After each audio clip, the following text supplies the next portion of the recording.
والسلام علیک یا رسول اللہ، الصلاۃ والسلام علیک یا نبی اللہ، الصلاۃ والسلام علیک یا حبیب اللہ، وعلی آلک واصحابک یا نور اللہ، صلی اللہ تعالی علیہ وسلم۔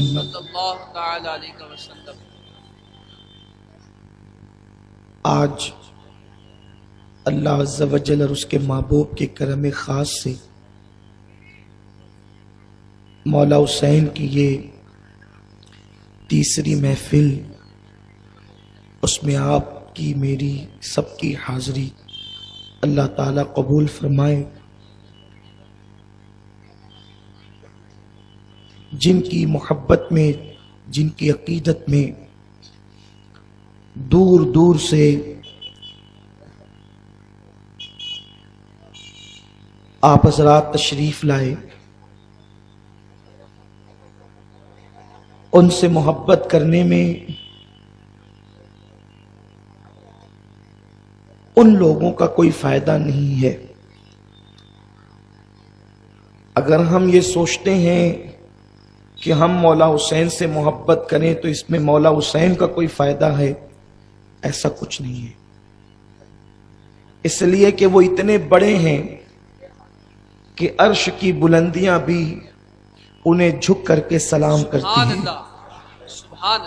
ہم جو محبت کرتے ہیں اپنے فائدے کے لیے کرتے ہیں، ہم جو آتے ہیں وہ اپنے فائدے کے لیے آتے ہیں، اس لیے کہ مولا حسین کی اور ان کے خاندان کی محبت ہماری دنیا کی بھی ضرورت ہے اور ہماری آخرت کی بھی ضرورت ہے، اور اللہ تبارک و تعالیٰ نے ان لوگوں کی محبت کو ہم لوگوں پر فرض کیا ہے، اور یہ نہیں کہ ان کی محبت کو میرے اور آپ جیسے سیاکاروں پہ فرض کی گئی کہ تم اور فرائض میں کوتاہی کرتے ہو تو چلو یہ کر لو تاکہ تمہیں نجات مل جائے، نہیں، بلکہ ان لوگوں کی محبت کو ان پارساؤں پہ بھی فرض کیا گیا ہے جنہیں ہم ابو بکر صدیق رضی اللہ تعالیٰ عنہ کہتے ہیں، ہم سیدنا عمر ابن خطاب کہتے ہیں، ہم عثمان غنی کہتے ہیں، ہم جن لوگوں کو سعد و سعید، طلحہ و زبیر، حضرات صحابہ، عشرہ مبشرہ، اہل بدر، اہل احد، اہل خندق، ان لوگوں پر بھی یہ محبت فرض ہے جن کی شان میں قرآن کی آیتیں نازل ہوتی ہے، اور رضی اللہ عنہم ورضوا عنہ کا تمغہ جن کے گلے میں ڈالا جاتا ہے، جن کا جنتی ہونا یقینی اور قطعی ہے، ان لوگوں پر بھی یہ محبت فرض کی گئی ہے۔ اسی کو سیدنا امام شافعی رحمت اللہ تعالی علیہ اس اظہار محبت کو یوں کرتے ہیں، اس لیے کہ پوری امت میں صدیق اکبر سب سے افضل ہے، اس ابو بکر صدیق سے لے کر آج تک کے کوئی نیک آپ کو ایسا نہیں ملے گا جو اہل بیت سے دشمنی کرتا ہو، جو اہل بیت کا گستاخ ہو، جو اہل بیت سے نفرت کرتا ہو۔ آپ کو امت میں جتنے بھی پارسا ملیں گے وہ سب اہل بیت کو جھک کر سلام کرنے والے ہوں گے، اہل بیت کا ذکر کرنے والے ہوں گے، اہل بیت کے چرچے کرنے والے ہوں گے۔ اسی لیے تو امام شافعی اتنا مبالغہ کرتے تھے اہل بیت کی محبت میں کہ ان کی محبت اہل بیت کو دیکھ کر لوگوں نے کہا کہیں یہ شافعی رافضی تو نہیں ہو گیا، محمد ابن ادریس رافضی تو نہیں ہو گیا۔ آپ نے فرمایا ان جاہلوں کو کیا پتا کہ اہل بیت کی محبت جو ہے وہ رافضیت نہیں ہے، اور آپ نے اہل بیت کی محبت میں یوں قصیدے کہے کہ جب میں اہل بیت سے محبت کی بات کرتا ہوں، حسین حسین کے ڈنکے بجاتا ہوں، تو جاہل کہتے ہیں کہ میں رافضی ہو گیا۔ ارشاد فرماتے ہیں یا اہل البیت رسول اللہ حبکم فرض من اللہ فی القرآن انزلہ یکفیکم من عظیم الفخر انکم من لم یصلی علیکم لا صلاۃ لہ۔ خبردار خبردار، ذرا دل کے کانوں سے سنو، یاد رکھو کہ ہماری کتنی بڑی خوش نصیبی کہ ہم اہل بیت کے محبین میں، اہل بیت کے عاشقوں میں، اہل بیت کے نام لیواؤں میں امام شافعی کہتے ہیں نبی کی اہل بیت کی محبت قرآن میں اللہ نے ہم پہ فرض فرما دیا ہے۔ اور وہ اہل بیت کو مخاطب ہو کے کہتے ہیں نبی کی اہل بیت، یہ فضیلت کیا تمہارے لیے کوئی کم ہے کہ تمہاری محبت کو اللہ نے قرآن میں فرض کیا؟ اللہ نے قرآن میں صرف نماز فرض نہیں کی ہے، اللہ نے قرآن میں صرف نماز فرض نہیں کی ہے، جہاں نماز فرض ہے وہیں روزہ بھی ہے، وہیں پر حج بھی ہے، وہیں پر زکوٰۃ بھی ہے۔ یہ فرائض اللہ کی طرف سے ہیں۔ اگر کوئی کہے کہ نماز پڑھو، ہم روزے کے قائل نہیں کیونکہ روزے سے اپنی نہیں بنتی، تو وہ قرآن کا منکر اور کافر ہے۔ اسی طرح قرآن میں اللہ نے جہاں نماز روزے کو فرض کیا وہیں پر اہل بیت کی محبت بھی فرض کی، اور اس پر قرآن کی آیت ہے لا اسألکم علیہ اجرا، حبیب کہہ دے کہ میں تم لوگوں سے کوئی اجرت نہیں مانگتا، الا المودۃ فی القربى، محبت کا سوال کرتا ہوں کہ تم میرے خاندان والوں سے محبت کرو۔ پوچھا صحابہ نے آپ سنتے رہتے ہیں، صرف وہ بھولا ہوا سبق یاد دلانا ہے، آقا کس کس سے محبت کریں آپ کے خاندان میں؟ تو آپ نے خاص طور پہ جن کے نام لیے، یوں تو ہر ایمان والے خاندان کے ہر فرد سے جو ایمان والا ہے محبت فرض کی گئی، لیکن جن کے لیے خصوصی تاکید آئی فرماتے ہیں فاطمہ، علی، حسن، حسین اور قیامت تک ان کی جتنی اولاد ہے ان سب کی محبت تم پہ فرض کی گئی۔ امام شافعی کہتے ہیں کہ اے رسول کی اہل بیت، تم لوگوں کی محبت کو اللہ نے قرآن میں ہم پہ فرض کیا، اور مزید فرماتے ہیں کہ اس وقت تک کہ ہماری نمازیں مکمل نہیں ہوتی جب تک کہ ہم نماز میں اہل بیت پہ درود نہ پڑھ لیں۔ نماز میں اہل بیت پہ جب یہ آیت نازل ہوئی ان اللہ وملائکتہ یصلون علی النبی یا ایھا الذین آمنوا صلوا علیہ وسلموا تسلیما اللہم صل علی سیدنا ومولانا محمد معدن الجود والکرم والہ الکرام اجمعین صلاۃ و سلام علیک یا رسول اللہ۔ بے شک اللہ اور اس کے فرشتے درود بھیجتے ہیں اس غیب بتانے والے نبی پر، لہٰذا اے ایمان والو تم بھی خوب کثرت کے ساتھ اس نبی پر درود بھیجو اور ان کے شایان شان سلام بھیجو۔ اللہ نے جب یہ آیت نازل فرمائی اپنے حبیب پر کہ حبیب ایمان والوں سے یہ خطاب ہے کہ اللہ بھی درود بھیج رہا ہے اور فرشتے بھی درود بھیج رہے ہیں، تو محبوب کے غلاموں اب تمہاری ذمہ داری اللہ نے تم پہ لازم کیا ہے کہ تم بھی نبی پہ درود بھیجو اور ان کے شایان شان سلام ان پہ پڑھو، ان پہ سلام بھیجو۔ تو اس وقت صحابہ آئے، عرض کیا یا رسول اللہ ہم آپ پر کیسے درود پڑھیں؟ آقا فرماتے خبردار ادھورا درود مجھ پہ نہ پڑھنا، یہ مت کہا کرو اللہم صلی علی محمد، اتنا نہیں کہنا، بلکہ اس درود سے میں خوش ہوتا ہوں جس درود میں میرے ساتھ میری اولاد پر بھی درود پڑھا جاتا ہے، میری اہل بیت پر بھی درود پڑھا جاتا ہے، اس لیے یوں درود پڑھا کرو اللہم صلی علی محمد وعلی آل محمد، اور اس کے بعد مکمل درود تعلیم فرمایا گیا۔ حضور وہ درود بھی قبول نہیں کرتے جو اہل بیت کو ہٹا کر کے پیش کیا جائے، آقا کریم کی بارگاہ میں تو وہی درود قبول ہوتا ہے جو اہل بیت کی محبت کے ساتھ پیش کیا جاتا ہے۔ تو اہل بیت ہماری کتنی بڑی ضرورت ہے، اہل بیت ہمارے لیے کتنا لازمی اور کس قدر عظیم سرمایہ ہے کہ ہم اس کو ترک نہیں کر سکتے، اور جو اسے ترک کرے گا اس کو ایمان ترک کرنا پڑے گا، اور ایمان اس کے پاس موجود رہ ہی نہیں سکتا جو اہل بیت سے کنارہ کش ہو جائے۔ میرے پیارے آقا علیہ السلام کے پیارے دیوانوں، صرف 2 روایتیں پڑھ کر اپنے عنوان کی طرف آنا چاہتا ہوں تاکہ تمہیں پتہ چلے یہ صرف نہیں کہ ہم آپ کو داستان داستان کربلا سنا کے بھیج دیں. یہ دل کے بہلانے کی محفلیں نہیں ہیں. یا اللہ اکبر، یہ محفلیں صرف روایتی نہیں، رسمی نہیں، مقصد سمجھو ذکر حسین کا، ذکر کربلا کا، اہل بیت کا، تاکہ تمہارے دلوں کے اندر نس نس میں عشق رسول سما جائے، آل نبی کی محبت سما جائے، اور تمہیں پتا چلے کہ جس حسین کا تم ذکر کر رہے ہو وہ حسین کس بلندی پر ہے، اور یزید جس نے امام علی مقام کو ان کے خاندان کے ساتھ شہید کروایا وہ پلید کس گندگی میں ہے.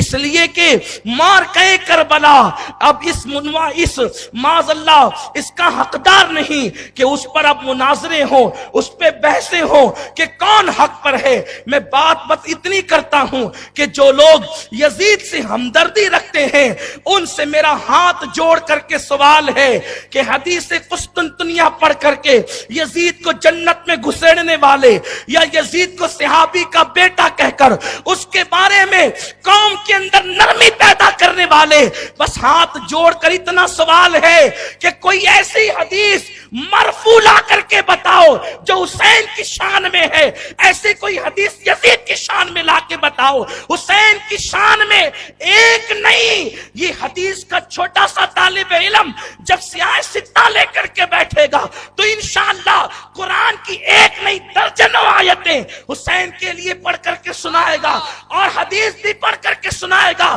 لیکن ایک حدیث جو پڑھتا ہوں جو سیاہ ستہ کی ہے، آقا فرماتے ہیں الحسن والحسین سید شباب اہل الجنہ، میرا حسن اور حسین جنتی جوانوں کے سردار ہیں.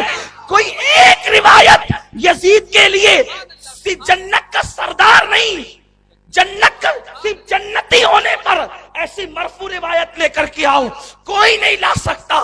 اور پھر اگر بات صحابیت کی ہے، بات صحابیت کی ہے تو حسین اس صحابی کا نام ہے کہ سارے صحابی حضور کی بارگاہ میں یوں بیٹھتے ہیں. سارے صحابی چاہے وہ ابو بکر صدیق ہو، چاہے عمر ابن خطاب ہو، عثمان غنی ہو، ہم اہل سنت ہے، خلیفہ بلا فصل صدیق اکبر، ان پہ ہمارے ماں باپ ہماری جانیں قربان. لیکن ابو بکر یوں بیٹھتے ہیں، عمر یوں بیٹھتے ہیں. عمر کا ادب یہ ہے کہ اللہ اکبر. اویس کرنی نے پوچھا عمر تم نے بار بار دیکھا، ذرا بتائیں نا حضور کیسے تھے؟ حضرت عمر کی آنکھ میں آنسو تھے. فرماتے اویس کبھی نظر بھر کر کے دیکھا ہی نہیں، اتنا ادب کرتا تھا کہ چہرے پر نظر پڑتی تو ادب سے نیچے کر لیتا. میں تو ادب کے ڈر سے دیکھا نہ آنکھ بھر کے. کیفیت یہ تھی، اس لیے بتا نہیں سکتا کہ ہمیں ملی تھی کہ الگ الگ تھی.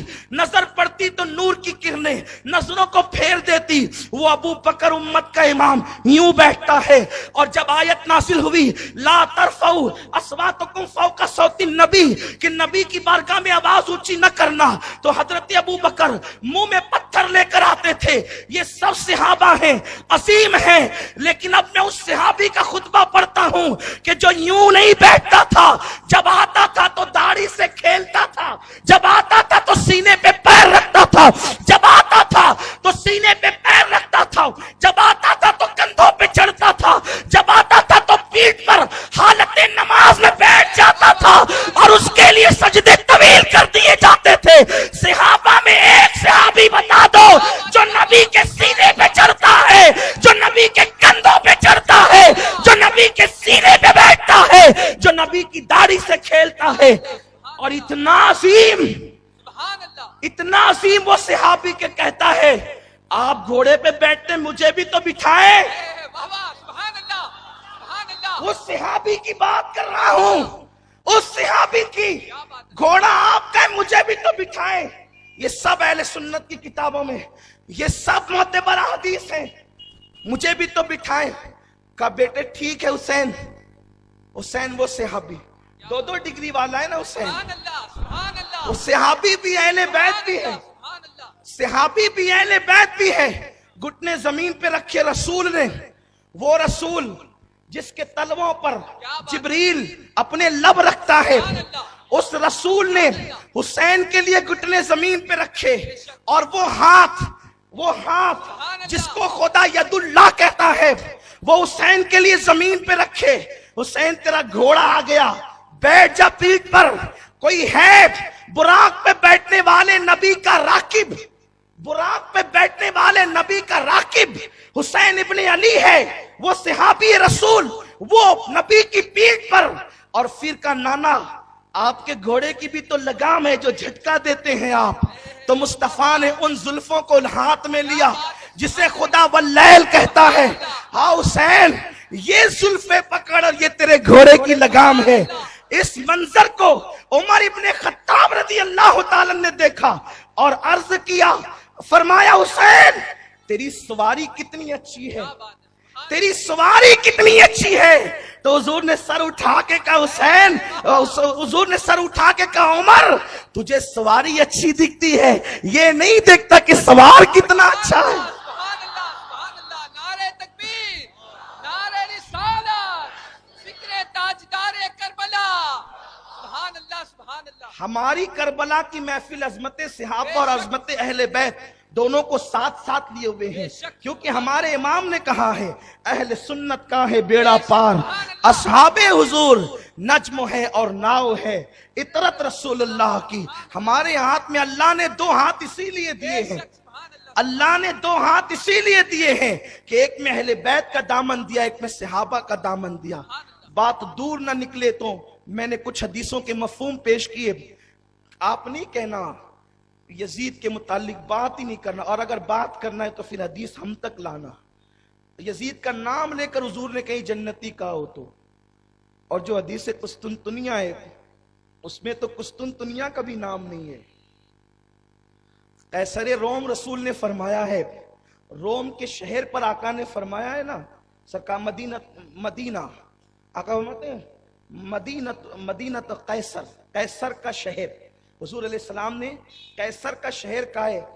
پتہ نہیں جو ہے وہ حدیث قسطنطنیہ کے ماننے والے جو ہے وہ قیصر کے شہر کو قسطنطنیہ کیسے قرار دیتے ہیں. پہلے تو اسی پر 10 سوالات ہیں کہ وہ قسطنطنیہ کیسے. اور چلے اگر مان بھی لیا جائے محدثین کے متعین کرنے پر کہ ٹھیک ہے محدثین نے متعین کیا ہے, تو پھر ابھی یہ سوال پیدا ہو کہ اس میں گیا کون کون. اس طرح کے معاملات ہیں. لیکن حسین تو بالکل کلیئر ہے, اتنا کلیئر ہے حسین کہ قرآن کہتا ہے مرج البحرین یلتقیان بینہما برزخ لا یبغیان فبأی آلاء ربکما تکذبان یخرج منہما اللؤلؤ والمرجان.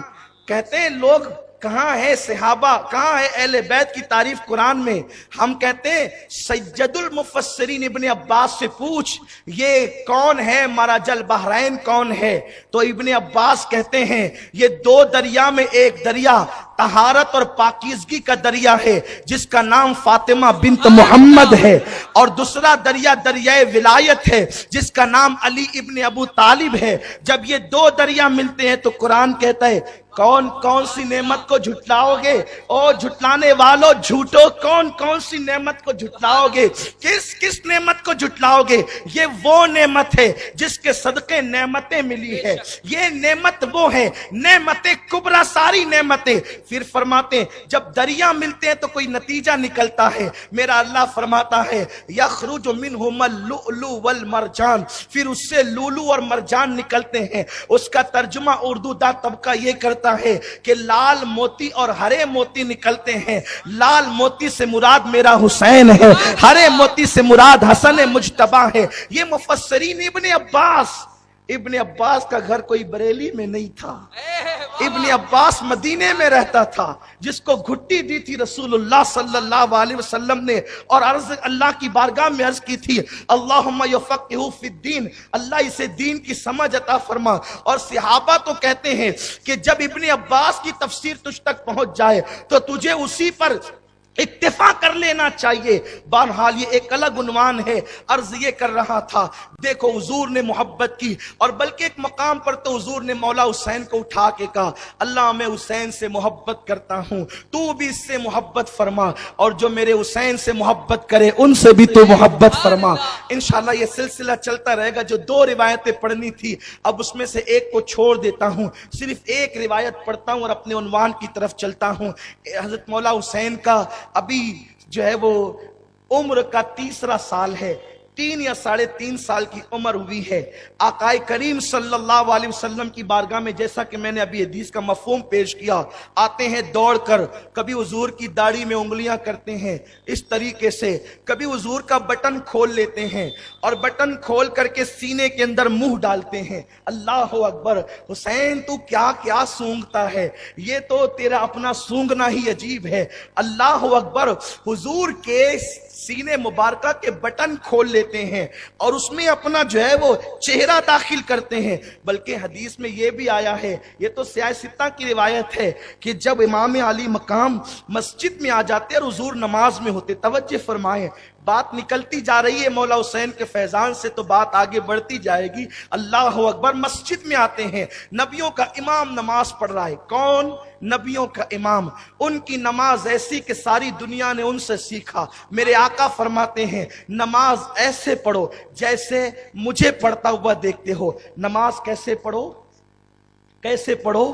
جیسے مجھے پڑھتا ہوا دیکھتے ہو، کیونکہ تم نے اپنی مرضی سے کیا تو تمہاری نماز نہیں ہوگی۔ اس لیے کہ حضور نے سجدے 2 ہی کیے۔ اگر کوئی صاحب یہ کہے کہ اللہ کو سجدے بڑے پسند، اس نے کہا کہ سجدے کرو اور قریب ہو جاؤ اللہ سے، تو 2 کیوں پھر 3 کیوں نہیں؟ طاق اللہ ہے، طاق پسند ہے، 3 کر لیں۔ اللہ فرماتا ہے نہیں قبول، تیری نماز ہی خطرے میں، کیونکہ حبیب نے 2 کیا تو تجھے بھی 2 کرنا ہے، تیسرا نہیں کر سکتا۔ غور فرمائے، وہ نبیوں کا امام نماز پڑھ رہا ہے، مولا حسین آتے ہیں اور آنے کے بعد حضور علیہ السلام کو دیکھتے ہیں کہ حضور قیام میں ہے، دونوں پیر کے بیچ میں سر داخل کرتے ہیں۔ توجہ آپ کی، اگر آپ کی توجہ ہے اور آپ ذکر حسین آخرت کے لیے سننے آئے ہیں اور حضور کو خوش کرنے کے لیے سننے آئے تو آپ کی توجہ ہے، نبیوں کا امام نماز پڑھ رہا ہے اور مولا حسین پیروں کے اندر جو ہے وہ سر گھسا رہے ہیں، سر داخل کر رہے ہیں، سر داخل کر رہے ہیں۔ حضور صلی اللہ علیہ وسلم کے پیروں میں سر مبارک نہیں جاتا تو وہ داخل کر رہے ہیں۔ اس کا مطلب یہ ہے کہ حضور جب نماز میں کھڑے ہوتے تو پیر ایسے رکھتے کہ اگر بچہ بھی سر گھسائے تو سر داخل نہ ہو، بچہ بھی سر داخل کرے تو داخل نہ ہو۔ وہ نظرات سے بہت مؤدبانہ گزارش ہے، کیونکہ حضور علیہ السلام کی نماز نماز نبوی ہے، تو اب اگر اتنا پیر پھیلا کر کے آپ نماز پڑھیں کہ بکری کا بچہ بھی نکل جائے تو پھر یہ ایک عجیب سی بات ہوگی، وہ نماز نہیں ہوگی، نبوی نماز نہیں ہوگی، یہ اپنی طبیعت ہوگی۔ بات جب میں سیاستہ کی پڑھ رہا ہوں، کیونکہ آقا کریم صلی اللہ علیہ وسلم نے فرمایا نماز ایسے پڑھو جیسے مجھے پڑھتا ہوا دیکھتے ہو، تو سیاستہ تو یہ کہہ رہی ہے حسین سر ڈال رہے ہیں لیکن سر جاتا نہیں، تو اب نبی نے کیا کیا؟ حسین کی محبت میں، حسین کی محبت میں، حسین کی محبت میں، یہ روایت اگر ہم کتاب نہ دکھائیں تو ذمہ دار ہیں، اس لیے کہ جو جی میں آئے بول کے جانا یہ طبیعت قطعی نہیں ہے۔ اور یارو جو لوگ چٹنگ کر کے سودا بیچ کر جاتے ہیں، وہ ایک بار شہر میں بیچ کے جاتے ہیں تو دوبارہ اس شہر میں وہ کبھی نہیں آتے، اس لیے کہ جن کو پہلے گارنٹی اور وارنٹی دے کے بیچا ہے اب وہ پکڑیں گے نا کہ تو نے تو بہت گارنٹیاں دی تھی اور تو بھاگ گیا، اب ہمیں سامان بدل کر کے دے۔ لیکن یہاں کا جو سودا ہے اس وقت سے ہم بیچ رہے ہیں مصطفیٰ کریم کی خیرات لے کر کے، جب چہرے پہ داڑھی کے بال بھی نہیں آئے تھے، میری عمر 11 سال کی تھی، تب سے ہم آپ کے درمیان بول رہے ہیں، لیکن الحمدللہ جو بھی بولا ہے بعد میں کوئی پلٹ کر کے آیا ہے تو کتاب ضرور بتائی ہے، حوالہ ضرور دیا ہے۔ اب لکھنے والے مصنف پر آپ کا کتنا اعتماد ہے یہ آپ کے ایمان پر ہے۔ ہم نے تو جو پڑھا وہ بیان کر دیا، وہ دے دیا۔ اللہ اکبر، مولا حسین نے سر ڈالا، سر جاتا نہیں، حضور نے محبت میں پیر پھیلا دیے۔ اب حسین ادھر سے نکلتے ہیں ادھر جاتے ہیں، ادھر سے نکلتے ہیں ادھر جاتے ہیں۔ بس ایک بات اتنا کہنا چاہتا ہوں، یہاں پر میں بھی آپ سے پوچھنا چاہتا ہوں، حسین نبی ہے یا امتی؟ حسین نبی ہے یا امتی؟ بہت بڑا ہے حسین، لیکن ہم نبی نہیں مانتے، حسین کو امتی ہی مانتے ہیں۔ حسین امتی ہے۔ بتاؤ، جب حسین ادھر جا کر ادھر جاتے ہیں، ادھر سے ادھر جاتے ہیں، حضور ان کے لیے پیر پھیلاتے ہیں کہ آتا رہے جاتا رہے، گویا کہ جنت کا دروازہ بن گیا ہے حسین کے لیے، کبھی ادھر کبھی ادھر، کبھی ادھر کبھی ادھر۔ بتاؤ، نبی کو حسین کا خیال نماز میں آیا کہ نہیں آیا؟ حسین کا خیال نماز میں آیا کہ نہیں آیا؟ ارے نبی کو اگر امتی کا خیال نماز میں آ جائے تو نبی کی نماز میں کوئی اثر نہیں پڑتا، اور اگر امتی کو نبی کا خیال آ جائے تو پھر نماز پر کیسے اثر پڑتا ہے؟ نعرہ تکبیر، نعرہ رسالت، یاد امام حسین، ذکر تاجدار کربلا، سنی دعوت اسلامی۔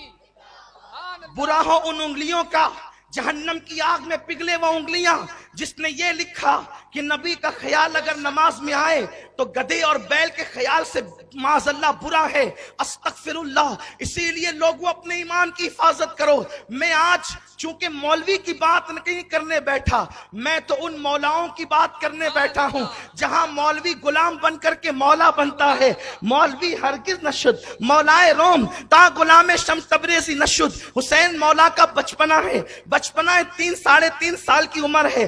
آنے کا انداز یہ ہے کہ کبھی بھی آ جاتے حضور کے حجرے میں، نماز میں بھی آ جاتے ہیں، دوران خطبہ بھی آ جاتے ہیں۔ مزاج یہی ہے، آقا منع نہیں کرتے، آتا رہے حسین، اس لیے کہ حسین کو حضور نے فرمایا حسین منی وانا من الحسین، حسین مجھ سے ہیں، میں حسین سے ہوں۔ حسین کے ذریعے حسین کے ذریعے میرا اظہار ہے اور حسین میرے ذریعے سے ہیں۔ نبی کا خون، حضور کا خون، آقا فرماتے ہیں حسین کا خون میرا خون ہے، حسین کا گوشت میرا گوشت ہے۔ بلکہ یہاں تک فرمایا جس نے حسین سے لڑائی کی اس کی لڑائی مجھ سے ہے، جس نے حسین سے لڑائی کی اس کی لڑائی مجھ سے ہے۔ اب میں یزید کو جنتی کیسے مانوں جو نبی سے لڑتا ہے؟ نبی سے لڑ کر بھی کوئی جنتی ہو سکتا ہے؟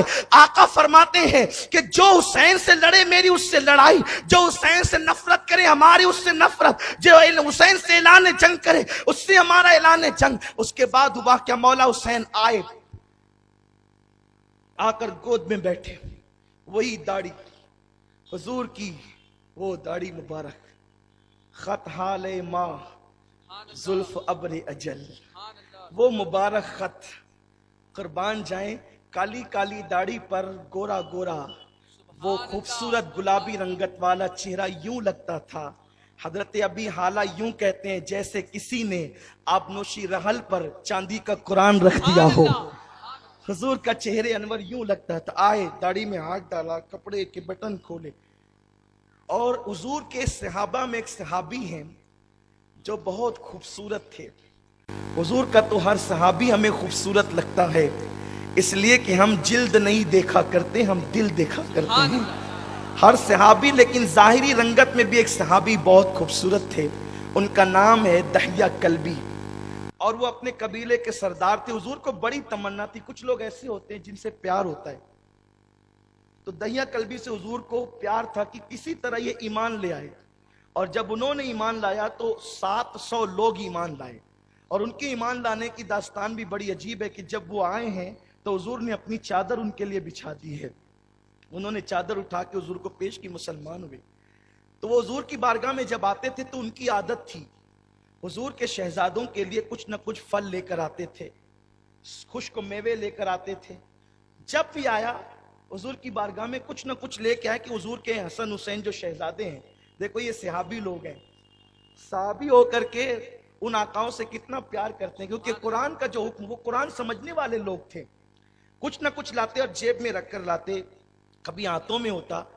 اب مولا حسین تو موجود ہی رہتے تھے بارگاہ رسالت میں، کبھی نہیں رہتے تو جب پتا چلتا کہ دہیا آ گئے، دہیا کلبی آ گئے، تو آئے حضور کی گود سے اٹھے اور چھلانگ لگائی اور دہیا کلبی کی گود میں پہنچ گئے، اور اس کے بعد پھر دہیا کا کھیسا چیک کیا، جو نکالا، جو کہ لاتے تھے انہی کے لیے، کھانے لگے، ان کی داڑھی سے کھیلنے لگے، ان کے کپڑوں سے کھیلنے لگے، کیونکہ سب لوگ جو چاہتے تھے اس آقا حسین کو ناز اٹھائے جاتے تھے، کیونکہ کربلا کا واقعہ اور حادثہ اچانک نہیں ہوا، اتنا مشہور یہ واقعہ تھا کہ اس کا ذکر آپ کتابوں میں اگر اٹھا کر دیکھیں تو حضرت اسماعیل علیہ السلام کے ذبح کرتے وقت حضرت ابراہیم علیہ السلام کے سامنے بھی حضرت جبریل نے اس کا ذکر کیا ہے۔ حالانکہ وہ روایتیں ضعیف ہے، لیکن چونکہ فضائل اعمال میں ضعیف روایتیں بھی مقبول ہوتی ہے، یہ محدثین کا اصول ہے۔ بہت طویل، بہت عجیب یہ قصہ ہے اور یہ عجیب داستان ہے، انبیاء کے سامنے بھی اس کو رکھا گیا۔ بہت مشہور تھا یہ واقعہ۔ ابن عباس کہتے ہیں نبی کے گھر کا بچہ جانتا تھا کہ کربلا میں حسین شہید ہوں گے۔ اب دہیا کلبی آتے ہیں، مولا حسین کی عادت کریمہ ہے کہ انہیں نوازنے کے لیے ان کی گود میں جاتے ہیں۔ اب اللہ اکبر، نبی کا شہزادہ دہیا کلبی کی گود میں آ جائے تو دہیا کلبی کے تو دل کی کلی کلی کھل جاتی تھی۔ شہزادہ رسول جو گود میں آ گئے، پھر یہ ہوا کہ جبریل امین جب انسانی شکل میں آتے، انسانی صورت میں آتے، تو اکثر حضرت دہیا کلبی کی شکل میں آتے، دہیا کلبی کی شکل میں۔ ایک دن یوں ہوا کہ جبریل امین دہیا کلبی کی شکل میں حضور کی بارگاہ میں آئے اور مولا حسین وہاں موجود تھے۔ انہوں نے دیکھا اور دیکھنے کے بعد سمجھے کہ میرے نبی کے صحابی دہیا کلبی آ گئے، حضور کی گود سے چھلانگ لگائی اور جبریل کی گود میں۔ حالانکہ جبریل بشکل دہیا کلبی آئے تھے۔ یہاں پر صاحب روضۃ الشہداء اور کنز الغرائب کے مصنفین نے ایک بات لکھی ہے کہ حسین یہ سمجھے کہ یہ دہیا کلبی ہے، لیکن فقیر اس پہ مطمئن نہیں ہوتا۔ وہ میرے بہت آقا ہیں، صاحب روضۃ الشہداء کنز الغرائب کے مصنفین بہت ہمارے بلند آقا ہیں، لیکن بات عشق کی ہے۔ انہوں نے یہ کہا کہ حسین یہ سمجھے کہ یہ دہیا کلبی ہے، لیکن فقیر یہ کہتا ہے کہ حسین یہ نہیں سمجھے دہیا کلبی ہے، حسین سمجھے کہ یہ جبریل ہی ہے، حسین سمجھے یہ جبریل ہی ہے۔ لیکن بتانا یہ چاہتے تھے کہ کربلا میں مجھے پیاسا دیکھ کر، کربلا میں مجھے پیاسا دیکھ کر یہ نہ سمجھنا کہ میں مجبور ہوں، میری شان تو یہ ہے کہ کبھی امام الانبیاء کی گود میں رہتا ہوں اور کبھی امام الملائکہ کی گود میں رہتا ہوں، یہ میری شان ہے، لوگوں پہچان لو مجھے میں کون ہوں۔ وہ جانتے تھے کہ یہ جبریل ہے، اس لیے کہ حسین کیا جانتے تھے یہ نہ جانتے تھے، نہ میں فیصلہ کر سکتا ہوں نہ آپ، لیکن بات عشق کی ہے تو عشق پھر بولتا ہے اپنے انداز سے۔ اگر آپ کو قبول ہے تو لے لیں اس کو، ورنہ روضۃ الشہداء کے مصنف کی جو بات تحریری ہے کہ وہ دہیا کلبی سمجھے، چلو ٹھیک ہے وہی سمجھے۔ وہاں جا کر کے جبریل کی داڑھی سے کہ یہ دہیا کلبی ہے کھیلنے لگے، جیب میں ہاتھ ڈالنے لگے تو حضور نے بڑھ کر مولا حسین کو اپنی گود کی طرف کھینچا۔ اس کو یوں تصور کرے، کبھی کبھی ایسا ہوتا ہے نا کہ اپنے بچے کسی کے موبائل کو ہاتھ لگاتے ہیں، موبائل قیمتی ہے تو ہم اس کو بات کرتے کرتے ادھر سمیٹتے، ادھر آ جا، تاکہ مہمان کو احساس بھی نہ ہو اور ہم اس کو اپنی طرف سمیٹ لیں۔ اس کو یوں تصور کر لیں کہ ادھر دہیا کلبی سمجھ کر بقول صاحب روضۃ الشہداء کے داڑھی سے کھیل رہے ہیں، جیب میں ہاتھ ڈال رہے ہیں، اور حضور باتیں کرتے کرتے جبریل سے مولا حسین کو ادھر سمیٹ رہے ہیں، اس لیے کہ آقا چاہتے ہیں کہ یہ جبریل ہے، سید الملائکہ ہے، اس کی عظمت ہے، اس کی بزرگی ہے۔ تو جبریل نے بات کو ختم کیا، عرض کی یا رسول اللہ آپ اس کو نہ روکیں، اس کو بیٹھنے دیں، یہ جو کرتے ہیں انہیں کرنے دیں۔ جبریل کہہ رہا ہے، جبریل کہہ رہا ہے یا رسول اللہ حسین کو کرنے دیں، جو کرتے کرنے دیں، یہ جیب میں ہاتھ ڈالتے ڈالنے دیں۔ حضور فرماتے ہیں جبریل یہ میرا حسین دہیا کے ساتھ ایسا کرتا ہے تو تمہارے ساتھ بھی ایسا کر رہا ہے، اس لیے میں اس کہا حضور کوئی بات نہیں، آپ اسے رہنے دیں۔ میرے آقا یہ وہی حسین تو ہیں جب ان کی امی جان رات کو کبھی تھک جاتی، عبادت میں ہوتی یا اس کی آنکھ لگ جاتی اور حسین جھولے میں رونے لگتے تھے تو میرا اللہ مجھ سے کہتا تھا جبریل اب سدرا پہ بیٹھنے کا وقت نہیں ہے، اب سدرا پہ بیٹھنے کا وقت نہیں ہے، جا حسین اٹھ کر کے رونے نہ لگے تو تو جا کر کے اس کا جھولا جھلانے سبحان لگے۔ اللہ، حضور میں اس کا جھولا جھلانے آتا ہوں، اگر یہ آج میری گود میں کھیل رہا ہے تو حضور آپ اسے منع کیوں کرتے ہیں؟ وہ ہے مولا حسین، فرشتوں کا سردار جس کا جھولا جھلاتا ہے، فرشتوں کا سردار جسے رونے سے چپ کراتا ہے، وہ مولا حسین کی ذات ہے۔ انہی کا ذکر کرنے آئے ہو، مقدر کے سکندر ہو، تقدیر کے تاجدار ہو، بادشاہ ہو، اور بی بی زہرا جسے بلاتی ہے وہ ایسی محفلوں میں آتے ہیں، مقدر سنورتے ہیں، مرادیں پوری ہوتی ہے۔ کل کی گفتگو میں ہم یہاں تک پہنچے تھے کہ یزید نے ولید کو، مدینہ منورہ کے حاکم کو خط لکھا کہ حسین سے بیعت لے لو، ابن عمر سے لے لو، ابن ابو بکر سے لے لو، ابن زبیر سے لے لو، لیکن حسین کے لیے بہت چستی کرنا، کیونکہ ان کی شخصیت بہت زیادہ اثر انداز ہے۔ اور کل آپ سن چکے یہ بات کہ مولا حسین نے کہا کہ میں ایسے چھپ کر بیعت نہیں کرتا۔ اگر بیعت یزید کی بات ہے، یزید کی بیعت کی بات ہے تو مدینہ منورہ میں اعلان ہو، قوم کے سامنے مطالبہ ہو، پھر بیعت کے متعلق دیکھا جائے گا۔ اور کل میں نے کچھ حوالے بھی پڑھے تھے کہ سرجون وغیرہ نے یزید کے بارے میں جو باتیں بتائی ہے، مورخین نے اور محدثین نے، کل ہم نے پڑھا تھا کہ یزید اس پلید کا نام ہے جس کا نام لے کر حضور نے اس کی مذمت کی ہے، یزید اس پلید کا نام ہے جو کتوں کے ساتھ بدفعلی کرتا تھا۔ یہ سارے حوالے ہم کل پڑھ چکے ہیں، اور مزید حوالے پچھلے سال جو ہے وہ عائشہ نگر قبرستان میں مکمل 2 گھنٹے سے کچھ زائد کا شاید بیان ہے، اس میں تو مکمل حوالے پڑھ کر صرف یزید کی خبر لی گئی ہے، اور یزید کے ساتھ کچھ تھوڑی بہت خبر یزید نوازوں کی بھی لے لی گئی ہے۔ اس میں آپ وہاں حوالے دیکھ کر کے کچھ اپنے ایمان کو تازہ کر سکتے ہیں۔ تو مولا حسین وہاں سے نکلے اور آپ نے آ کر کے گھر والوں سے کہا کہ اب ہم نے مدینہ چھوڑ دینا ہے، مدینہ طیبہ ہم نے چھوڑنا ہے، اس لیے کہ جس امتحان کے لیے اللہ کے رسول صلی اللہ علیہ وسلم نے اپنے حسین کو تیار کیا تھا، اب وہ امتحان کا وقت قریب آتا ہے۔ جیسے گھر والوں کو یہ اطلاع مولا حسین نے دی کہ حضرت امیر معاویہ کا انتقال ہو گیا، یزید پلید بادشاہ بن بیٹھا، وہ بیعت مانگ رہا ہے، ہم ہاتھ تو دے نہیں سکتے اس کے ہاتھ میں، اس لیے کہ یزید کو امیر ماننے کے بعد اسلام کا پورا چہرہ مسخ کرنا ہے۔ یزید کا دو جملوں میں یوں تعارف کرانا چاہتا ہوں کہ یزید اسلام کے معاملے میں ایسی آزادی دینا چاہتا تھا کہ کلمہ پڑھو اور جو جی چاہے کرو اور اس کو اسلام کے سر ڈال دو۔ اگر مولا حسین اس کی تائید کر دیتے تو پھر اسلام کا یہ چہرہ جو ہمارے سامنے ہے حقیقت، یہ ہمارے پاس نہیں ہوتا، بلکہ جیسے یہودی قائم ہے، لیکن یہودیت یعنی مذہب موسیٰ ان کے درمیان نہیں ہے، مذہب توریت ان کے درمیان نہیں ہے، عیسائیت کا نام موجود ہے لیکن حضرت عیسیٰ علیہ السلام کی تعلیمات ان کے پاس موجود نہیں ہے۔ یہی حال اسلام کا بھی ہوتا کہ اسلام کا نام ہوتا لیکن سلمان رشدی جیسے گندوں کو، تسلیمہ نسرین جیسے پلیدوں کو معاذ اللہ اسلام کا ہیرو بنایا جاتا، لیکن مولا حسین نے جو احتجاج کیا ہے، آج ایسے پلید جو ہے وہ کیفر کردار تک پہنچا دیے گئے ہیں، اس لیے کہ جب بھی کوئی اسلام کے خلاف، اسلام کے حقانیت میں باطل کو ملانے کی کوشش کرے گا تو کوئی نہ کوئی حسینی ضرور کھڑا ہوگا اور ان یزیدیوں کو وہ بتا دے گا کہ اسلام حقانیت کا نام ہے، اسلام مصطفیٰ کریم کی شریعت کا نام ہے۔ نہیں دیکھتے کہ جب اکبر کلمہ طیبہ تو پڑھتا تھا لا الہ الا اللہ محمد الرسول اللہ، لیکن جب اس نے وقت کا یزید بننے کی کوشش کی تو پھر کسی کے سامنے حسین کی سیرت موجود تھی کہ اگر حکومت وقت وقت اسلام کے اندر باطل نظریات کو ملائے گی تو کسی نہ کسی کو اٹھ کر کھڑے ہونا ہوگا.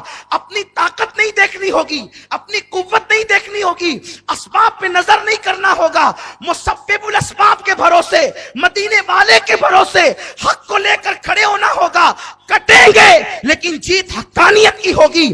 تو جب اکبر اس ہندوستان کا, جس کو لوگ اکبر اعظم اور مغل اعظم کہتے ہیں, جب وہ کھڑا ہوا کہ سارے مذاہب کی کھچڑی بنائی, مشرکین کے تہوار میں بھی جاؤ, پھر معاذ اللہ تعالی پھر جو ہے وہ ہاتھوں میں جو باندھنے کے تہوار ہے وہ بھی باندھو, کشکا بھی لگاؤ, اور یہ بھی کرو اور وہ بھی کرو, یعنی کہ با مسلمہ اللہ اللہ با پرہمن رام رام, مذہب کو یوں بنا دیا چوچو کا مربع.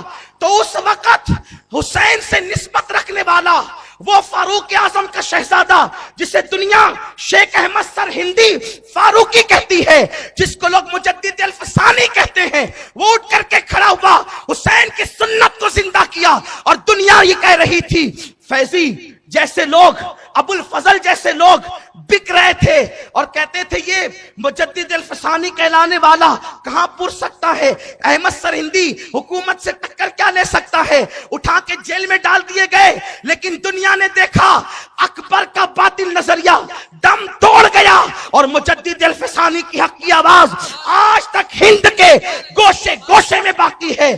تو یہ جذبہ اگر حسین بیعت کر لیتے, یزید کے ہاتھ میں ہاتھ دیتے, تو پھر مجدد الفسانی کو کون ابھارتا, مجدد الفسانی کو کون ابھارتا, شاہ عبد العزیز کو کون ابھارتا, 14ویں صدی میں امام احمد رضا کو کون ابھارتا کہ رخصت کی راہ سب کچھ نہیں ہے, عزیمت کی راہ بھی بڑی چیز ہے. رخصت اور عزیمت دو راستے ہیں. ایک ہے رخصت یعنی سفر میں سنتیں معاف ہوتی ہے عام طور پر کہ آپ سنتیں نہیں پڑھ سکتے تو 2 فرض پڑھ لو, سنتوں کا مواخذہ نہیں ہوگا, یہ رخصت ہے. لیکن راہ عزیمت یہ ہے کہ 2 فرض کے ساتھ سنتیں بھی پڑھو. اہل رخصت کبھی معیار نہیں بنتے, اہل رخصت کبھی معیار نہیں بنتے, اہل رخصت کبھی قائد نہیں بنتے, اہل رخصت کبھی لوگوں کے لیے مشعل راہ یا مثال نہیں بنتے, اہل عظیمت بنتے ہیں کہ ان کو دیکھو اور ان کی راہ پر چلو. تو مولا حسین نے یہی کیا, ہم بیعت نہیں کریں گے, اس کے لیے فیصلہ یہ کہ مدینہ چھوڑ دیں گے. گھر میں کوہرام مچا. جو لوگ مدینہ طیبہ جا چکے ہیں ان کو بس اتنا بتانا چاہتا ہوں کہ جب ٹور والا آ کے کہتا ہے کہ آپ کی ٹکٹ مدینہ طیبہ میں فلاں تاریخ کی تھی لیکن کسی سبب سے وہ تاریخ کی ٹکٹ کینسل ہو گئی اور آپ کو 2 دن پہلے جانا ہے وطن, دل دھک دھک کرنے لگتا ہے. یا قافلتی زیدی اجلک رحمہ بر حسرت تشنا لبک مرا جیارا لرجے درک درک طیبہ سے ابھی نہ سنا جانا. کہتے ہیں میرے قافلے مدینے میں ٹھہرنے کی مدت ابھی تو بڑھا, مدت بڑھا, مجھے ابھی مت بول کہ طیبہ سے جانا ہے, کہ یہ سن کر تو میرا دل دھک دھک کرنے لگتا ہے. 14ویں صدی کا عاشق جب یہ نظریہ رکھتا ہے, اور استاد زمن کہتے ہیں مر کے جیتے ہیں جو جاتے ہیں مدینے میں حسن, جی کے مرتے ہیں جو آتے ہیں مدینہ چھوڑ کر. یہ تو عاشقوں کا مزاج ہے جن کے دل عشق کے لیے نہیں بلکہ نفرتوں کے لیے خاص کر لیے گئے ہیں. انہیں کیا پتا کہ مدینہ چھوڑنا کیا ہے. آقا حسین نے کہا میں چھوڑنا ہے مدینہ طیبہ, اس لیے کہ مدینے میں رہنا یہ مولا حسین کی پسند ہے, اور کربلا میں جا کر دین بچانا یہ امام الانبیاء کی پسند ہے. عاشقوں کا کام ہے جب محبوب کی اور اپنی دونوں کی پسند ٹکرا جائے تو محبوب کی پسند کو اہمیت دی جاتی ہے, اپنی پسند کو نہیں. اور ہم بھی عاشق ہیں, اپنی پسند ہے معاذ اللہ استغفر اللہ کہ داڑھی منڈا کر اسمارٹ بننا, لیکن محبوب کی پسند ہے داڑھی رکھ کر اسمارٹ بننا. تو اپنی پسند چھوڑ دو اگر عاشق ہو تو حضور کی پسند کو اختیار کر. اپنی پسند یہ ہے کہ میرے بال میں مانگ خوبصورت ہو, اور میں حسین نظر آؤں، ٹوپی بھی پہنتے تو ایسے دھیرے دھیرے پہنتے ہیں کہ سر کی مانگ بگڑنا نہ چاہیے. ہنسنے کی بات نہیں ہے. جو اپنی مانگ نبی کے نام پہ نہیں بگاڑ سکتے وہ لوگ نبی کے نام پہ جان کیا دے سکتے ہیں؟ کس عشق رسول کی بات کرتے ہیں لوگ. لوگوں حسین جیسی عشق کرنے کی کوشش کرو، اس جیسا عشق تو کوئی کر نہیں سکتا، لیکن ان کی نقل تو کرو. اپنی پسند کو حضور کے قدموں پہ قربان کر دو اور بتا دو آقا جو آپ کی پسند ہے وہ ہماری پسند ہے. غزلیں ہم سنیں، گانے ہم سنیں، ہمارے گھروں کے اندر فلموں کا مزاج، گندگی فلموں کی. ہمارا حال یہ ہے کہ مالیگاؤں گنبد و مینار کا شہر کہلاتا ہے، اس کے باوجود بھی عید پر جتنی تھیٹریں مالیگاؤں کی بھری ہوتی ہے شاید کسی اور کی. غیر مسلموں کا حال یہ ہے، وہ ہفتے میں ایک دن فلم دیکھنے جاتے. مسلمانوں تمہیں شرم آنی چاہیے، تم سے ہفتے بھر جو ہے وہ فلم خانے بھرے ہوتے ہیں. ذرا سوچو تو صحیح رسول اللہ کے دل پہ کیا گزرتی ہوگی. کیا اسی دن کے لیے میں نے کانٹوں پر چلا تھا؟ اسی دن کے لیے طائف کی وادیوں میں میں نے پتھر کھائے تھے؟ اور مولا حسین کے دل پہ کیا گزرتی ہوگی؟ لوگوں اپنی اعمال کی اصلاح کرو. کربلا والوں کو دیکھو، انہوں نے اپنے دین کو کتنا قیمتی جانا، اپنے مذہب کو کتنا قیمتی جانا. گھر والوں سے کہا تیاری کرو. اب عجیب، نبی کے گھر کے اندر ایک کوہرام ہے، سامان بند رہے ہیں، سامان باندھے جا رہے ہیں. اسی عالم کے اندر کوئی کبھی اپنے کپڑے سمیٹتا ہے، کوئی تیاری کرتا ہے، آنسو بہ رہے ہیں. کوئی چپ کے اپنے دوپٹے سے آنسو پوچھتا ہے، کوئی چپ کے اپنی امامے کے شملے سے آنسو پوچھتا ہے. لیکن کوئی مولا حسین کو نہیں کہتا حسین نہ جانا، اس لیے کہ وہ دن آ رہے ہیں شہادت کے جس کی رسول نے خبر دی تھی. نہیں، کیونکہ وہ لوگ اپنی جان سے زیادہ اللہ کے دین کو عزیز رکھتے تھے. اسی عالم میں پھر یوں ہوتا ہے کہ مدینہ طیبہ میں رسول کی قبر انور کو سلام کر کے سورج غروب ہو جاتا ہے. 3 شعبان کا سورج غروب ہوتا ہے. 60 ہجری کا اور 14ویں کا چاند 4 تاریخ کا چاند مدینہ طیبہ میں مزار رسول کو سلام کرنے کے لیے طلوع ہوتا ہے. ایسے میں پھر دھیرے دھیرے رات اپنی سیاہ زلفوں کو اہل مدینہ پر بکھیرنے لگتی ہے. اور پھر وہ وقت آتا ہے کہ مدینے والے کچھ اپنے مسلح بچھا لیتے ہیں اور نبی کی سنت کے طور پر اپنے گھروں میں اللہ کو منانے کے لیے آنسوؤں کی سوگات پیش کرتے ہیں. ایسے میں رات ڈھلتی چلی جاتی ہے اور جب رات کا آخری پہر آنے لگتا ہے تو چشم تصور میں جب میں مدینہ طیبہ پہنچتا ہوں 34 شب میں شعبان کی 60 ہجری کی، تو میرا دل، میرا ایمان، میرا وجدان پھر ان چیزوں کو تصور میں لاتا ہے جہاں آپ بھی پہنچنے کی کوشش کریں. اللہ اکبر. جب مدینے والے عبادتوں سے تھک کر اپنے بستر پر سو چکے، ستارے چمکتے چمکتے تھک چکے اور رات کی سیاہ زلفوں نے گہرے ڈیرے ڈال دیے، مدینہ طیبہ میں ادب کے ساتھ ٹھنڈی ٹھنڈی ہوائیں چلنے لگی. سب کے گھر بند تھے. اگر گھر کھلا تھا تو ایک خاندان کا، جسے خاندان بنو ہاشم کہتے ہیں. ہاں، کسی کے گھر میں اگر چراغ جل رہا تھا تو ایک خاندان کا جو نبی کا خانوادہ تھا.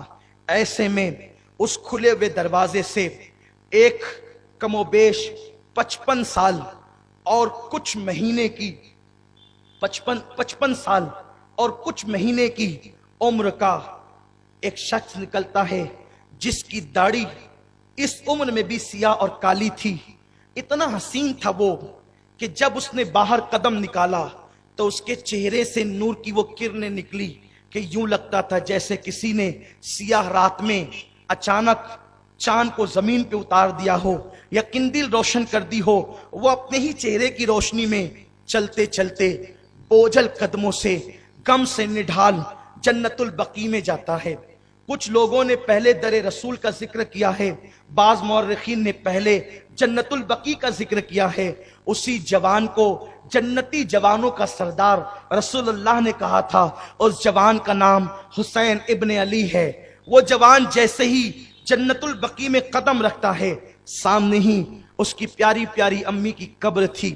وہ ماں کی قبر دیکھ کر صبر رضا کا جو مجسم تھا، حلم اور حکمت کا جو پیکر تھا، ماں کی قبر کو دیکھ کر اسے اپنا بچپنا یاد آیا۔ شاید اس جوان کو وہ رات یاد آئی۔ آج 34 شعبان ہے، 34 شعبان کی شب ہے، اس کو تیسری رمضان کی وہ رات یاد آ گئی۔ کون سی رات؟ جب اس کی پیاری پیاری امی، جس کو رسول نے اپنے جگر کا ٹکڑا کہا تھا، اس کی پیاری پیاری امی جس کے لیے نبیوں کا امام اٹھ کر کھڑا ہو جاتا تھا اور یوں کہتا تھا، فدا کے امی وابی یا فاطمہ، اے فاطمہ تجھ پر میرے ماں باپ قربان۔ حسین کو وہ ماں یاد آئی۔ سب جس کے لیے کھڑے ہوتے ہوں، وہ نبیوں کا امام حسین کی امی کے لیے کھڑا ہوتا ہے، لیکن تیسری رمضان کو اس پیاری پیاری امی نے جلدی جلدی سے آٹا گوندا اور دن میں دوسری تاریخ کی دن میں کپڑے دھلے اور تیسری شب کو جلدی جلدی سے کھانا پکانے لگی۔ بہت اجلت کر رہی تھی حسین کی امی۔ حسین پاک کے بابا مولا علی آئے، فاطمہ آج عجیب معمول ہے آپ کا، آپ نے نماز مغرب پڑھ کر اتنی جلدی سے کھانے کی طرف رجوع کیا، حالانکہ تیری یہ عادت نہیں، کھانا کبھی تو نے اس کی طرف توجہ نہیں کی، آج فاطمہ تو کھانا بنا رہی ہے۔ حسین کو ماضی کے کچھ لمحات یاد آئے۔ میں بھی انہی لمحات کی طرف تمہیں لے جانا چاہتا ہوں، اور عشق میں تمہیں مدینہ طیبہ میں ان ماں بیٹوں کی محبت کا لطف اور لذت چکھانا چاہتا ہوں، انہی کے فیضان سے، تاکہ جس کے لطف سے، جس کی لذت سے، جس کی خوشبو سے اپنے مشام جاں معطر ہو جائے۔ مولا نے پوچھا، فاطمہ کھانے میں اتنی جلدی کیسی؟ سیدہ نے دوپٹے سے آنسو پوچھے۔ آج ہم نے نہایا ہے، آپ نے دیکھا؟ ہاں، وہی کپڑے دھل کر کے پیون والے پہنے آپ نے دیکھا؟ ہاں، معمول سے ہٹ کر آج تمہاری زندگی ہے فاطمہ۔ فاطمہ نے کہا، رخصت کا وقت قریب ہے، جانا ہے اس دنیا سے، دن آخری گزر گیا، اب آج آخری رات آ گئی۔ تو جانے والے تو کہیں استغفار پڑھتے ہیں، جانے والے تو کلمے پڑھتے ہیں، تم کھانا بنانے بیٹھ گئی۔ مولا حسین کے والد نے کہا، تم کھانا بنا رہی ہو؟ ہاں، اس لیے کہ جب جانا ہے اس وقت تو سر سجدے میں رہے گا، لیکن ابھی کھانا اس لیے بناتی کہ مجھے کربلا میں حسین کی بھوک یاد آتی ہے، آج اس لیے کھانا بنا رہی ہوں، اپنے ہاتھوں سے آج میرے حسین کو کھانا کھلاؤں گی، زینب کو کھلاؤں گی، حسن کو کھلاؤں گی، تاکہ میرا بیٹا حسین جب کربلا میں 3 دن کا بھوکا ہو تو ماں کے ہاتھوں کے لقموں کی لذت اس کی بھوک کو مٹا دے، اور وہ یزیدیوں کے ساتھ ایمان اور عقیدے کا سودا نہ کر سکے۔ اور پھر سیدہ نے مولا علی کا ہاتھ پکڑا، وہ لمحات حسین کو یاد آ رہے ہیں۔ مولا علی کا ہاتھ پکڑا، علی کچھ وعدے کرو، کہیں بتاؤ کیا میں نے کبھی تمہارا دل دکھایا؟ نہیں۔ مولا علی نے کہا، تم نے میری خوشی کا بڑا خیال کیا۔ کہا، علی میری حیات میں تم پر دوسرا نکاح میرے نبی نے حرام کیا تھا، لیکن جب میں دنیا سے چلی جاؤں گی تو تم دوسرا نکاح تو کرو گے نا؟ مولا علی چپ تھے اور موٹے موٹے آنسو مزگاہ پر سجتے تھے اور علی کے چہرے پر موتیوں کی طرح جھڑتے تھے۔ مولا علی نے آنکھیں نیچے کر لی، کچھ جواب نہیں دیا۔ ہاں تم میرے بعد نکاح کرو گے، کیونکہ شادی کو ابھی 8-9 سال ہوئے، پہلی شادی کو جو فاطمہ کے ساتھ ہے، اور اب جدائی ہونی ہے۔ مولا علی خاموش ہیں۔ فاطمہ کہتی ہے، چند نصیحتیں وصیتیں یہ ہے کہ میرے حسین کو رلانا نہیں، کیونکہ میرے نبی میرے بابا کہتے تھے حسین روتا ہے تو میرا دل دہلتا ہے، میرے بچے کو بہت رونا ہے علی، اس لیے اسے رونے نہ دینا، ماں کا پیار بھی دینا اور باپ کا پیار بھی دینا۔ پھر کہتی ہے، میرے بعد تم دوسری شادی تو کرو گے نا علی؟ تو جب دوسری شادی کرنا تو ایسی بہادر خاندان کی عورت سے کرنا کہ جس کی بہادری مشہور ہو۔ مولا نے کہا یہ عجیب سی وصیت کہ جب دوسری شادی کرنا تو بہادر گھرانے میں کرنا۔ ہاں علی، اس لیے کہ جب ماں بہادر ہوتی ہے تو اولاد بھی بہادر ہوتی ہے۔ تو جب آپ بہادر ماں سے نکاح کرو گے تو اس کے بطن سے بہادر اولاد پیدا ہوگی۔ جب میں نہ رہوں گی، آپ نہ رہیں گے، حسن نہ رہیں گے، کوئی نہیں رہے گا، تو آپ کی بہادر بیوی کی بہادر اولاد کربلا میں میرے حسین کے ساتھ کام آئے گی۔ اور مولا علی نے حضرت عباس کی جو ماں ام بنین، ان سے نکاح فرمایا، وہ بڑی بہادر تھی، اور مولا عباس ان سے پیدا ہوئے۔ اور بھی عباس کیسے تھے ان کا تعارف تو ہم بعد میں کرائیں گے۔ تو پھر اس کے بعد سیدہ فاطمہ نے اپنے بیٹوں کو اپنے ہاتھ سے کھانا کھلایا، اور کھانا کھلا کر کے کہتی ہے بیٹو جاؤ نانا کی قبر انور پہ سلام پیش، وہاں جاؤ، اس لیے کہ بیٹے میری روح کو نکلتے دیکھیں گے تو برداشت نہیں کر سکیں گے۔ اور خود مصلی پہ جانے کی تیاری کر لی۔ ادھر شہزادے گئے، امام حسن، سیدہ زینب، امام حسین گئے، اور قبر انور پر جب گئے تو کیا دیکھا کہ سرکار کی قبر انور سے رونے کی آواز آتی۔ وہاں گئے اور جانے کے بعد دیکھا تو فوراً پلٹ آئے، اور پلٹ کر کے آئے تو ماں نے کہا بیٹے آ گئے اتنی جلدی؟ حضور کے روزے پہ سلام کے لیے گئے تھے۔ کہا امی کیا کریں، آپ یہاں آتے ہیں تو وہاں بیچتی ہے، وہاں جاؤ تو یہاں بیچتے ہیں۔ کہا کیا ہوا؟ کہا ہم نے نانا کے روزے پہ حاضری دی تو ایک منظر دیکھا کہ نانا قبر انور میں رو رہے ہیں، اور حضرت ابراہیم علیہ السلام کی آمد ہے۔ اس وقت نانا کو روتے ہوئے دیکھ کے ابراہیم علیہ السلام بھی روئے۔ تو حضرت ابراہیم نے پوچھا آقا آپ کیوں روتے ہیں؟ تو تب آقا نے کہا فاطمہ کے یتیموں کو دیکھ کر مجھے رونا آ رہا ہے کہ یہ میرے بچے، فاطمہ کے بچے اب یتیم ہو جائیں گے۔ تو ہم نے جب دیکھا کہ نانا ہمیں یتیم کہہ رہے ہیں تو اس کا مطلب یہ ہے کہ ماں کے جانے کا وقت آ گیا۔ فاطمہ نے سینے سے لگایا، یہ منظر گویا مولا حسین کو یاد آ رہا ہوگا۔ حسین ماں کی قبر پر پہنچے ہیں، خدا جانے کن کن مناظر میں ڈوب گئے ہیں۔ یہ تو ایک یتیم بیٹا ہی جانتا ہے جب وہ سخت مصیبت کے وقت ماں کی قبر پہ آتا ہے تو اس کو ماں کی شفقتیں کتنی یاد آتی ہے، ماں کا پیار کتنا یاد آتا ہے۔ اور ماں بھی فاطمہ جیسی ہو۔ مولا حسین ماں کی قبر سے لپٹ گئے۔ امی تیرا وہی بیٹا جسے تو سینے سے لگاتی، جسے تو کلیجے سے چمٹاتی، دنیا سے جاتے جاتے تو نے آخر میں اپنے ہاتھوں سے مجھے کھانا کھلایا۔ ماں اب وہ وقت آ گیا۔ امی جب کوئی بیٹا کسی مہم پر جاتا ہے اور ماں اسے دعا دے دے تو وہ بیٹا ناکام نہیں ہوتا۔ ماں آج اپنا پلو قبر انور سے میرے سر پہ رکھ کر کے دعا دے دو کہ امی جب آپ کا بیٹا علی اکبر کو شہید ہوتے دیکھے تو وہ واہ ویلا نہ کرے۔ امی جب میرا بچہ معصوم بچہ اصغر شہید ہو تو میرے پیر میں تزلزل نہ آئے۔ حسین کہتے جا رہے ہیں، روتے جا رہے ہیں۔ امی کچھ تو کہہ دو تاکہ تمہارا حسین مطمئن ہو کر کے جائے۔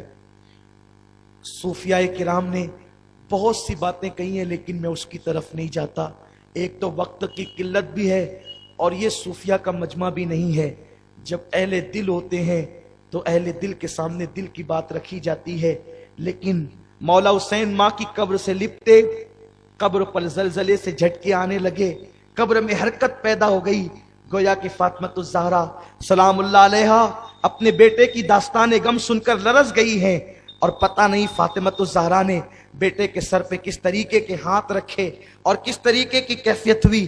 ایسے عالم کے اندر مولا حسین اپنی ماں کی پایتی چوم کر بھائی حسن کے مزار پر آئے، اور اس طریقے کی بھائیوں میں محبت بھرے لہجے میں کیا باتیں ہوئی یہ تو مولا حسین ہی جانتے ہیں۔